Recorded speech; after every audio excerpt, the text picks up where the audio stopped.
Oh, yes. I wanted that opportunity to cross shadow so badly. I had been working the same monotonous, boring task for a while. I needed to shake things up. So I went to my boss. I want to shadow. Give me the chance to do this. Of course, not in an arrogant way. I asked nicely, very politely, making sure to lay out my goals and how they aligned with the company culture of fostering learning. After a couple of tries, the requester got tired of asking because their request kept constantly being denied. Hey friends, welcome back to my channel. Let's talk about self-doubt. It is possible to overcome self-doubt. Let's find out how. With the response of no, check back tomorrow, come another day, we will see how things go. I started to second guess myself. Oh, I started to feel ashamed for my persistent asking. I felt like I am coming across as desperate. Mm. I remembered the parable of the midnight traveler in the Bible book of Luke, chapter 11. In this story, a man had been traveling for many hours. His first stop was at a place where he thought he would be offered food and shelter. But when he got there, his host and his entire family were already asleep. They had eaten and retired for the day. Do not disturb me. My door is now shut, and me and my children are in bed. I cannot rise. Really? That is your problem. Knock, knock, knock, knock. Knock, knock, knock, knock. The persistent friend kept knocking, threatening not only to wake the family, but the entire neighborhood. The traveler was not afraid to keep asking.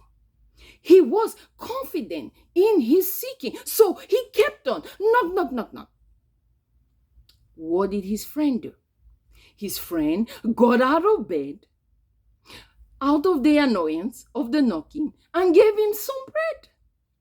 But not out of friendship. He gave into the traveler's persistence. Contrary to the traveler, I let self-doubt run the show.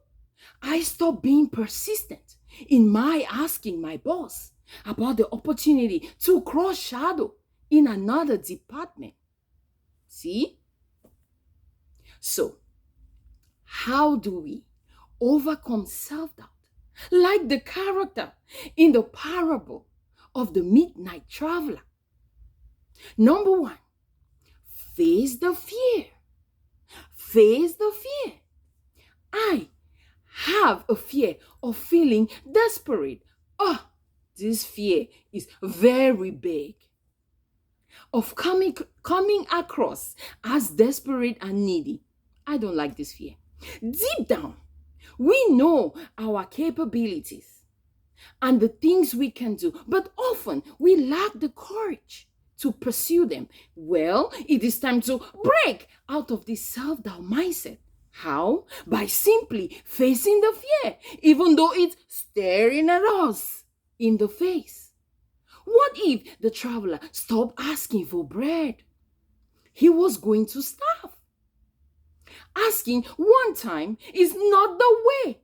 Asking multiple times is the way. Face the fear. Keep on knocking.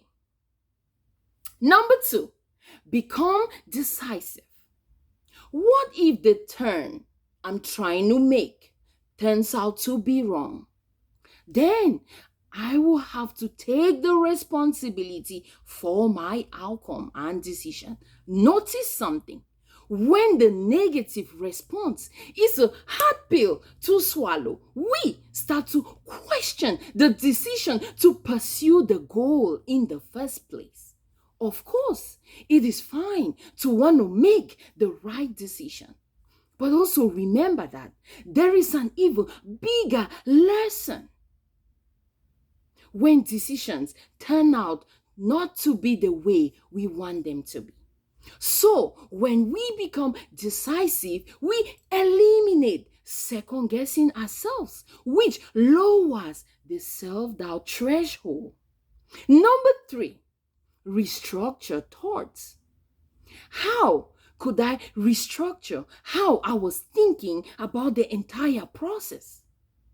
Instead of being consumed by the doubts and the worry that I am coming across as needy and desperate, I decided to restructure my thoughts. Guess what I did? I came up with a script, which I read to myself for assurance every time I had to go and ask. Here is my script. It does not feel good that I am not getting a positive response, and that I have to keep on asking. But I know in the long run that my manager or whoever will get tired of me asking, and one day, just one day, my request will be granted. In fact, I am actually proud of myself for doing the right thing by honoring my words, even though it is emotionally difficult. Yes, it is emotionally difficult because we have all kinds of negative thoughts arising when we do not get the positive answers that we are seeking. This was my script. You can craft one for yourself the next time self-doubt shows up. So, how can we overcome self-doubt? Number 1, find a way to face that fear, that thing that is preventing you from continuously asking, like our traveler friend. Whatever it is, face it. Number 2, become decisive. This will help in lowering second guessing yourself, because when you second guess yourself, guess what? You stop taking action. Number 3, identify and restructure negative thoughts to gain confidence in the journey. Have you faced situations that have made you doubt yourself and your abilities? Please share so we can learn. Friends, if you resonate with this content, like, share, and subscribe. And of course, come check out Mindset Reset channel, a place that helps you to reframe challenges and live a meaningful and fulfilled life. I will see you in the next video. Thank you for watching. Ciao.